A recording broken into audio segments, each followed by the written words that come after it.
Hello, good morning. This is Eric Lehman, and welcome to another edition of Morning Has Broken, and I Don't Want to Fix It. I have been attempting to record for the past 2 or so days, so I feel as though I owe you a good long recording. So this may be it, maybe tomorrow, who knows. Um, I just wanted to kind of share a little bit of the story underneath the story for this week. I'm here in Phoenix, Arizona, and the last time I was here was 2009 in the summer. And lots of different things were happening then, and lots of different memories are surfacing from that time.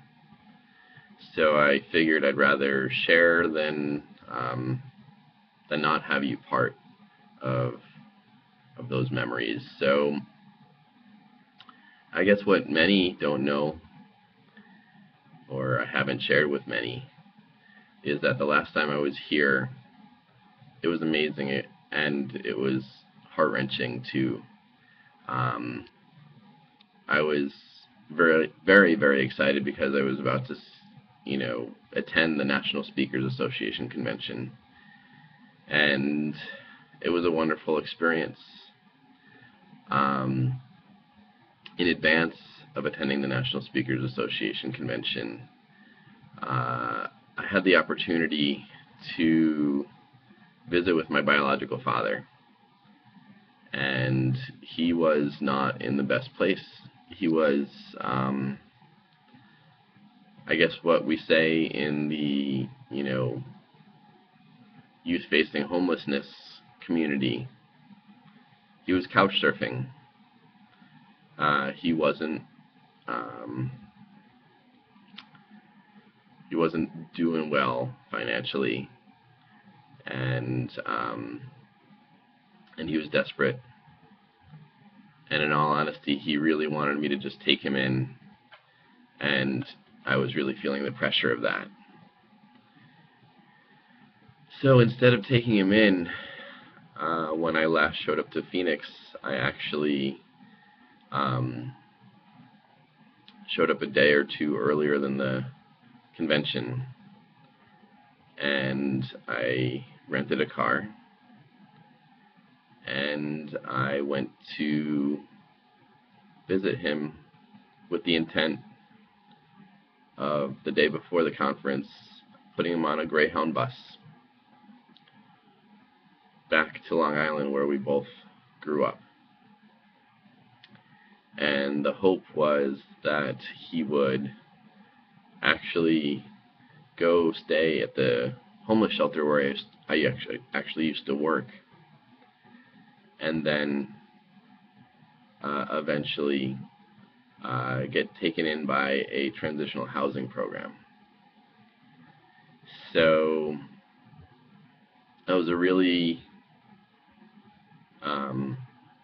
just intense time, because you don't ever want to put your dad on a bus so that he can just go live in a homeless shelter.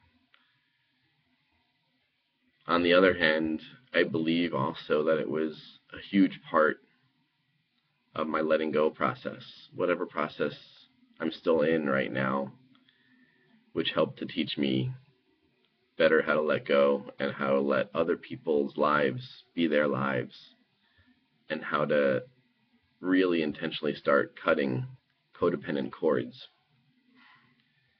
So that was a big one to cut. So I would track his progress while I was at this convention, and at some point he landed at the shelter where I used to work, and they embraced him with open arms, because of the work that I had done in advance, because they trusted that the story I was telling them was true. They trusted that there was a possibility for him to get into transitional housing, and that they were part of the pathway for him to do that. even though the transitional housing options had 8 to 12 month waiting lists on average. For some reason, through a few friends I went to high school with that weren't friends when I went to high school with them, through social media, through Facebook, through this amazing connected web that we sometimes take for granted, I was able to create a pathway for my dad to enter into transitional housing about 2.5 weeks after he landed on Long Island. Pretty amazing, really amazing, totally miraculous.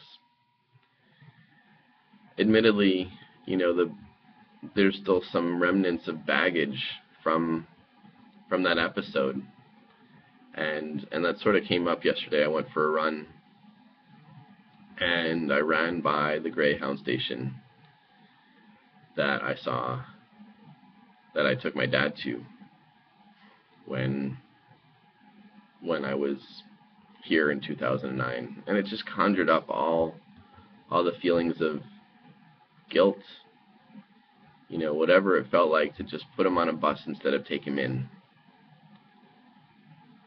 That was hard. It's hard to relive any of that memory. It was just hard.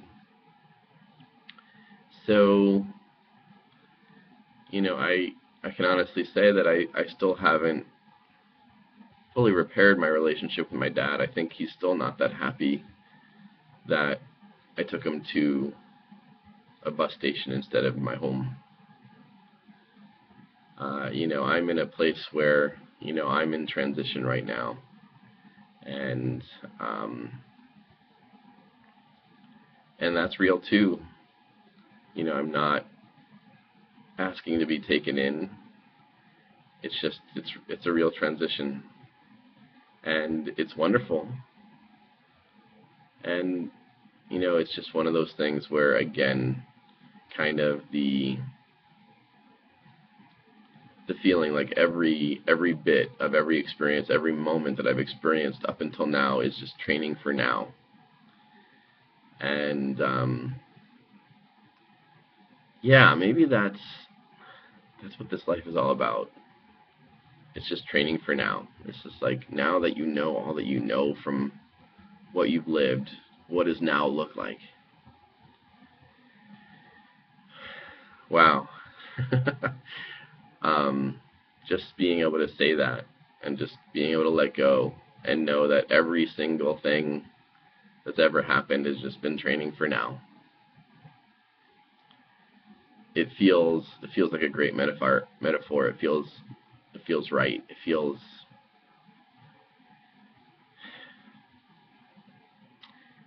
maybe it helps you all understand that happiness is available to everyone, regardless of what they experience, regardless of the stories that were their training for now. Happiness is still available. So I guess that's another contrast that I'm experiencing, and I'm experiencing it like in this moment. There's something energetically that just kind of cleared, just basically said, wow, okay, let go, like, you are so not the person that put your dad on the bus. You're a different person. And that's great, because what you're up to now is just what you're up to now. And my dad's path is my dad's path, and my path is my path. And the truth is, we've got the rest of our lives together, and there's a lot of forgiving, there's a lot of healing, there's a lot of stuff that we still get to do. And some of that can be done individually. Like, I can start the forgiving and healing process even if we're not talking right now. And I believe that's an important thing for many people to know, is that you don't necessarily need to have this forgiven conversation. First, you need to start forgiving yourself. And without forgiving yourself, there's not much movement that can happen anywhere else. So that's just what I've come to know about forgiveness and healing. I believe that it's possible. I believe it's possible to heal with people who can no longer talk.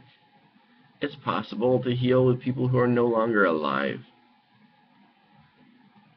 So just know that anything is possible, that what I just shared has already started to transform. The memories from 2009 are shifting, and I'm okay letting go of whatever cord was attached, whatever sort of codependence, whatever sort of, I don't know, not accepting what is or what was or what came to be from that time.